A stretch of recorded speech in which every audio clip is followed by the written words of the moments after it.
Attitude has been called the most important word in any language in the world. You see, the average man believes some businesses are better than others, instead of realizing the truth that there are no bad businesses. Just one great idea can completely revolutionize your work and, as a result, your life. None of us would want to work for a company or invest our money in a company that didn't have a very viable research and development department. If you're worried about your income or your future, you're concentrating on the wrong end of the scale. Those who insist on remaining spare gear must expect to be jettisoned when things get too rough for safety. Success is really nothing more than the progressive realization of a worthy ideal. Know your boss.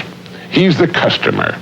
Treat him with the respect, care, and courtesy and humor he deserves. Living successfully, getting the things we want from life is a matter of solving the problems which stand between where we now are and the point we wish to reach. Imagination is everything, and we can become what we can imagine. He was an American radio personality, writer, respected speaker, and author. He's considered to be the dean of personal development. In the early 50s, he was the voice of Sky King and a radio show host with WGN. He's Earl Nightingale, and here are his top 10 rules for success. Attitude has been called the most important word in any language in the world, because it's our attitude toward our world, toward all the people in it, that will determine the world's attitude and all the people's attitude toward us. It's a simple thing. Most of us know it, but we tend to forget it. People will react to us according to our attitude. And our attitude is the greatest gift we can be given. You know, the little creatures of the world were given a wonderful gift by Mother Nature called protective coloring, in which they can blend into their background without being seen. But man was not given this great gift, because man was given an incalculably greater one.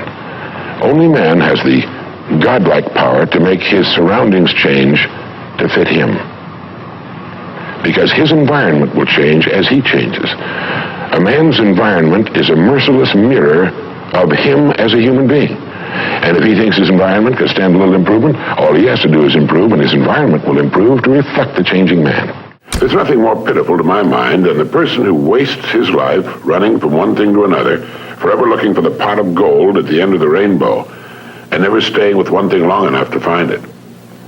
No matter what your goal may be, perhaps the road to it can be found in the very thing in which you're now engaged. You see, the average man believes some businesses are better than others, instead of realizing the truth that there are no bad businesses. There are just those people who don't know enough to see the opportunities in the work they're in. No matter what our work happens to be, it's our business. We're the manager. If there seems to be no future or opportunity in it, it isn't always because it's not there, but perhaps only because we can't see it. I want to recommend that you take just 1 hour a day, 5 days a week, and devote this hour to exercising your mind. Pick 1 hour a day on which you can fairly regularly count. And during this hour every day, take a completely blank sheet of paper. At the top of the page, write your present primary goal, clearly, simply. Then, since our future depends upon the way in which we handle our work, write down as many ideas as you can for improving that which you now do. Try to think of 20 possible ways in which the activity that fills your day can be improved. You won't always get 20, but even one idea is good. Now remember 2 important points with regard to this. 1, this is not particularly easy, and 2, most of your ideas won't be any good. Now, when I say it's not easy, I mean it's like starting any new habit. At first, you'll find your mind a little reluctant to be hauled up and out of the old familiar rut. But as you think about your work and ways in which it might be improved, write down every idea that pops into your mind, no matter how absurd it might seem. Let me tell you what will happen. Some of your ideas will be good and worth testing.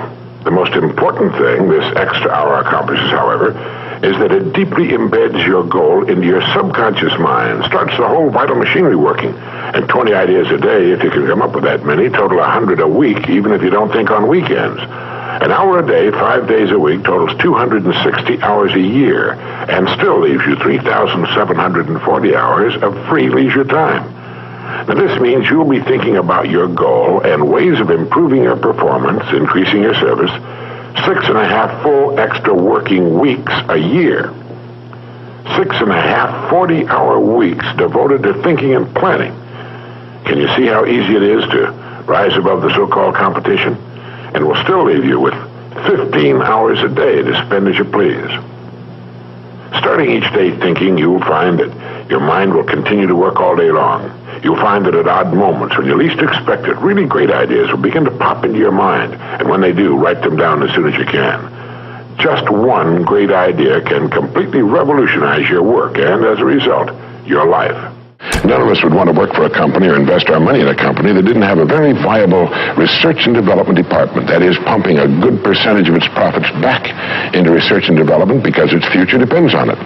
But so does a man's. And you might ask yourself, how much of your own take-home pay have you spent during the past year for materials calculated to make you smarter this year than you were a year before? Calculated to make you a little better, a little bigger as a human being, to perhaps love a little more and hate a little less and do a little better job than you did a year ago. How much money are you pumping back into yourself and your future? It's worth thinking about. Our rewards in life will always match our service.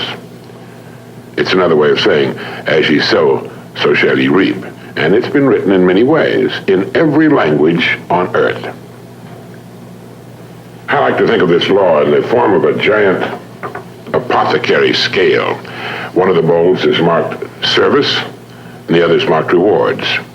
Now, whatever we put into the bowl marked service, the world will match in the bowl marked rewards. If any person alive is discontented with his rewards, he should examine his service. Action, reaction. As ye sow, so shall ye reap. What you put in will determine what you must get back in return. So simple, so basic, so true, and yet so misunderstood. If a business is not expanding to the quick and exciting tempo of the times, it must examine its contribution, its service. If a person is unhappy with his income, he must examine and reevaluate his service. Never before in the history of the world have human beings been so interdependent. It's as impossible to live without serving others as it would be to live if others were not constantly serving us. In thinking of ways of increasing your service, read books on your specialty. Read what others have found to work well for them. But at the same time, think of original and creative ways of increasing your service, ways that are unique with you and the way you are. Each morning and during the day, ask yourself this question: how can I increase my service today? Knowing that my rewards in life must be in exact proportion to my service. Now do this every day and you will have started to form one of life's most valuable habits. Horace Mann wrote, "If any man seeks for greatness, let him forget greatness and ask for truth, and he'll find both." You see, you can cut away all the confusion and complications and nagging worries and vague, half-formed fears by returning to the great truth, the great laws, the great verities on which all success, all accomplishment, the whole world is built. If you're worried about your income or your future, you're concentrating on the wrong end of the scale. Look at the other end. Concern yourself only with increasing your service, with becoming great where you are, and your income and your future will take care of themselves. The great steel magnate Andrew Carnegie, when asked the formula for success, answered, "Put all your eggs in one basket, then watch the basket." Let's be frankly realistic. Who gets laid off work during an economic slump? Well, what gets thrown over the side when a ship is in danger of going down? Everything not absolutely vital to the operation of the craft and the safety of its passengers. And it's the same with a business or any other organization. With a corporation, its main purpose is to remain in business forever. As long as it remains in business, it can provide a needed product or service, protect the investment of those who have faith in it, and provide jobs for those who are vital to its continuity of operation. It's the duty of management to protect the firm and the people who depend upon it, just as it's the captain's duty to do everything in his power to keep his ship sailing.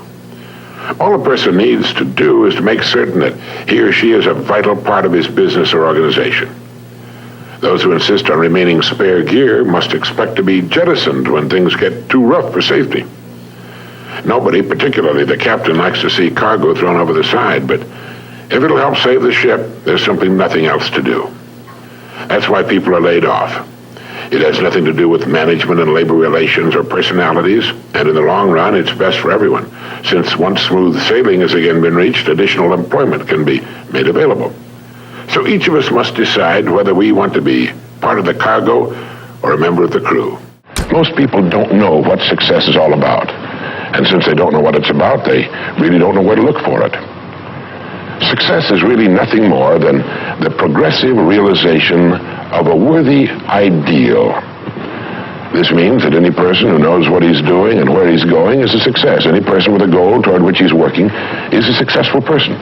This means that the boy in high school who's working toward a diploma, or the boy in college toward a degree, is just as successful as any human being on earth, because he knows what he's doing, why he's getting up in the morning, and where he's going. But conversely, if a person doesn't know what he's working toward, what it is he wants, doesn't have a goal toward which he's working, then he must, at least by this definition, be called unsuccessful. Why isn't then, with this simple definition, why isn't everyone successful? Should be easy. Yet surveys indicate that 19 out of 20, 95% at least, are not. In fact, a survey one time asked thousands of working men why they got up in the morning and went to work, and 19 out of 20 didn't know.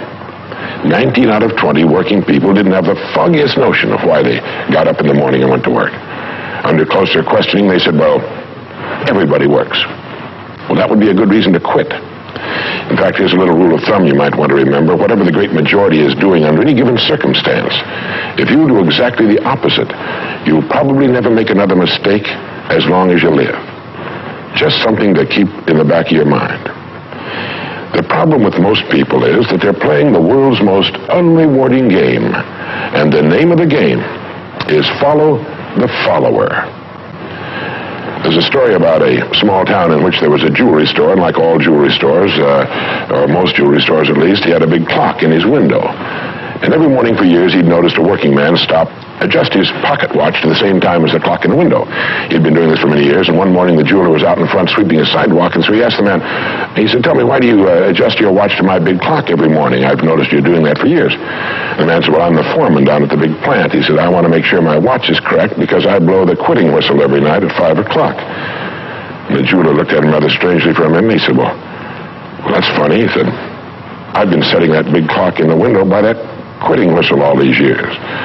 A very logical thing, but they could have been off 6 months. It was a case of a person just going along with what he thought to be correct without checking his references. So I want to suggest that from now on out, at least we do that we check our references and ask ourselves, are the people I'm following going where I want to go? Try to find some way every day in which your work can be improved. And above all, know your boss. He's the customer. Treat him with the respect, care, and courtesy and humor he deserves. Remember that he pays all of your bills every month. He will buy everything you will ever own.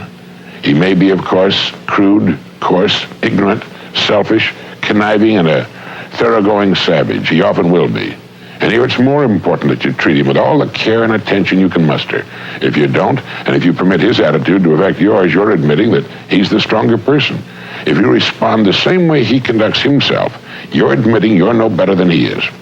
But most people are nice people. They're people like you and me who want to be liked, who want to get along, and who want to be friends.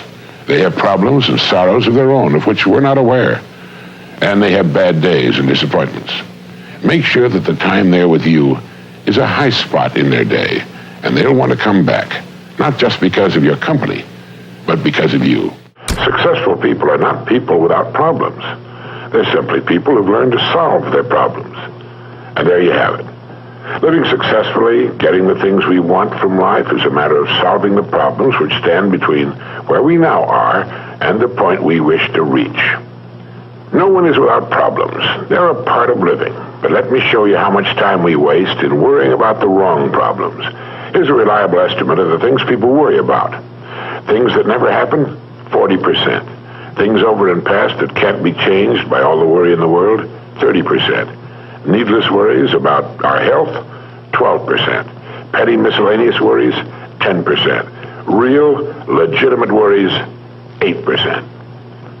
In short, 92% of the average person's worries take up valuable time, cause painful stress, even mental anguish, and are absolutely unnecessary. And of the real, legitimate worries, there are two kinds. There are the problems we can solve, And there are the problems beyond our ability to personally solve. But most of our real problems usually fall into the first group, the ones we can solve if we learn how. We become what we think about most of the time, and that's the strangest secret. This is why thinking is so vital. This is why a goal is so important, because we will become that. This is why people who set goals achieve them. The trouble with men is not in achieving their goals. They do that. It's in establishing them. We must love them. We must help them. We must serve them, because our whole success will depend on our ability to do these things. But never lose our own individuality and our identity by permitting ourselves to become submerged in what has historically proved itself to be little more than a suffocating sea of indirection and purposelessness. If we want to emulate someone, fine, but let's be choosy in whose steps we follow. It's the only life we've got. And remember to think. Imagination is everything, and we can become what we can imagine. If you find yourself getting depressed and down at the mouth, as we all get once in a while, you might want to remember this quotation by Dean Briggs. He said, "Do your work. Not just your work and no more, but a little more for the lavishing's sake. That little more which is worth all the rest. And if you suffer as you must, and if you doubt as you must, do your work. Put your heart into it, and the sky will clear. And then out of your very doubt and suffering will be born the supreme joy of life." Believe it or not, in an age when we've come to nearly deify leisure time, we've almost lost sight of the fact that virtually all our satisfactions and rewards will come not from our leisure, but from our work. And don't forget the strangest secret. We become what we think about. Thank you guys so much for watching. I made this video because Boot Camp Actual asked me to. So if there's a famous entrepreneur that you want me to profile next, leave it in the comments below and I'll see what I can do. I'd also love to know which of Earl Nightingale's top 10 rules meant the most to you, had the biggest impact. Leave it in the comments below and I'll join in the discussion. And one last thing, my personal goal now with the channel is to hit 1 million subscribers. So anything you can think of to help share the video, get it out there, get more people on here, I'd really, really, really appreciate your support. Thank you guys so much for watching. Continue to believe, and I'll see you soon.